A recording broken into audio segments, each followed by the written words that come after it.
দেশে স্থিতিশীলতা ফেরানোর পাশাপাশি সেনাবাহিনীর উপর নিয়ন্ত্রণ ধরে রাখার চ্যালেঞ্জ করেছে নতুন অন্তর্বর্তী সরকারের।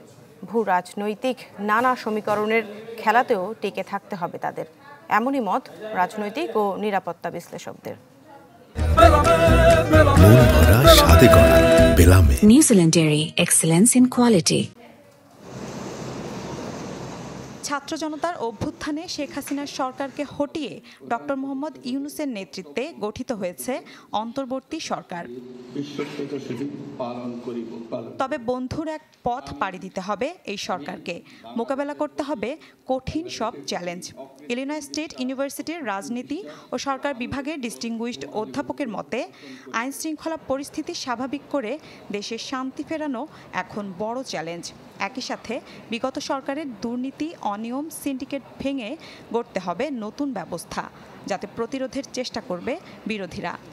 বিভিন্ন রকম প্রতিবন্ধকতা তৈরি করার লোক আছে।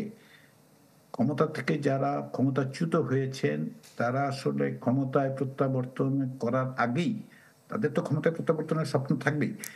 অস্থিতিশীলতার মানে নীল নকশা যদি থেকেও থাকে, আমি খুব বিস্মিত হব না, এবং তার কিছু লক্ষ্য আমরা দেখতে পাচ্ছি। এই কাঠামোকে যদি আপনি প্রশ্নবিদ্ধ করেন, তাতে পরোক্ষভাবে পূর্ববর্তী স্বৈরতান্ত্রিক ব্যবস্থার এক ধরনের বৈধতা তৈরি হয়।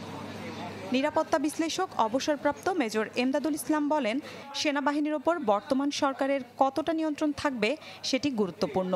নির্বাহী ক্ষমতা ব্যবহার করে সাংবিধানিক বাধাগুলো দূর করতে হবে তাদের। এছাড়া রোহিঙ্গা প্রত্যাবাসন শুরু করে দেশে বিদেশে সরকারের ভিত মজবুত করার সুবর্ণ সুযোগও দেখছেন তিনি।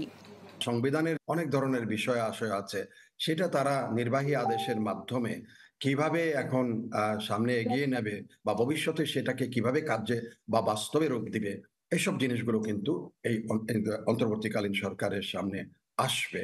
এটা যেহেতু তারা নিরপেক্ষ থেকে অন্তর্বর্তীকালীন দায়িত্ব পালন করতে চাইবেন, সেখানে তাদের মূল শক্তি কেন্দ্র বা সাপোর্ট বেস হবে সেটা সেনাবাহিনীতে। কেবল অভ্যন্তরীণ নয়, রয়েছে ভূ রাজনৈতিক নানা জটিল হিসাব নিকাশও। ভারত, পাকিস্তান, চীন ও যুক্তরাষ্ট্রের সাথে সম্পর্কের ভারসাম্য ধরে রাখাকে বড় চ্যালেঞ্জ মনে করছেন দেশি বিদেশি নিরাপত্তা বিশ্লেষকরা।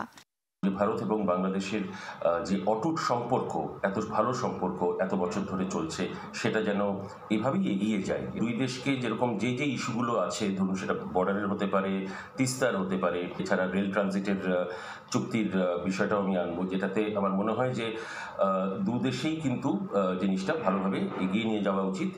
এসব বাধার পাশাপাশি অর্থনৈতিক সংকটও বড় একটি চ্যালেঞ্জ, যা দূর করতে কার্যকরী ব্যবস্থা নিতে হবে ডক্টর ইউনূসের সরকারকে।